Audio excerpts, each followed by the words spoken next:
Madam Chairperson, through you I would like to draw the attention of this vexed and pertinent issue concerning Northeastern Hill University, one of the only central university in Northeast at one point of time.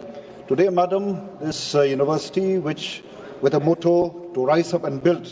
Today, Madam, when we look at the condition of this university, it is in total disarray. And the reason for this is because of the leadership crisis that the university is facing.